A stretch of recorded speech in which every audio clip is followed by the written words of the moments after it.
The new comedy Rough Night finds 5 friends reuniting for a weekend of bachelorette hijinks, and more than a few bad ideas. Rough Night never breaks the mold of the bachelor/bachelorette party movie subgenre. Instead, it coasts through moments that feel reminiscent of other bachelor party movies that have come before. And yet Rough Night ends up more favorable than not, thanks to the more than capable cast.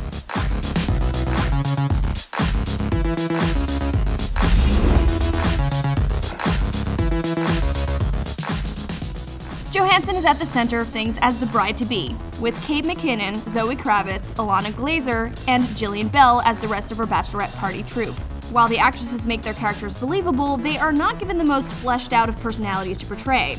Instead, each member of the bachelorette group becomes easily identifiable as an archetype, like the needy one, the activist, or the weird one. How are you alive right now? I don't know, but I'll take it. As the weekend progresses, tensions flare, external circumstances get in the way, and the women fear for what the future may bring. There are misunderstandings, shenanigans, and more than a few sex jokes. This again makes it all a relatively standard entry. One of the familiar bits revolves around a decision to not call the police when the law should definitely become involved in what's happening. Thankfully, Rough Night is actually able to make the decision to not call the cops understandable, if just barely. Just don't touch the body. What? Okay, so actually we have already moved him. That could be up to 15 years in prison. Oh my god. What? It's clearly a bad decision, but the filmmakers make the character's position believable in the moment. It's a crucial element in the film, and one that's well handled, despite being wrong-headed. There are moments in Rough Night that feel like it might head into some very dark territory. And while some very bad things do happen, it's nowhere near as dark as it might be. Part of the reason of this is that no matter what happens, the audience never loses the feeling that somehow this is all going to work out.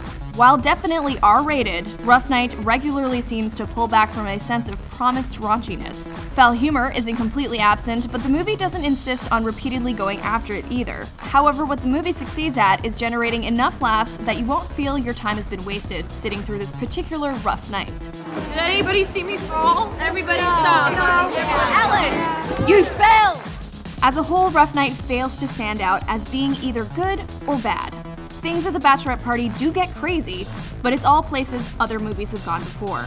The characters aren't terribly deep, but the cast's performances are winning.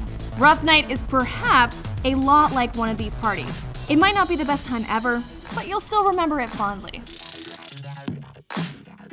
For more movie reviews, make sure to check out our review of Wonder Woman and of the new Disney flick Cars 3. And make sure to follow and subscribe wherever you like to watch IGN.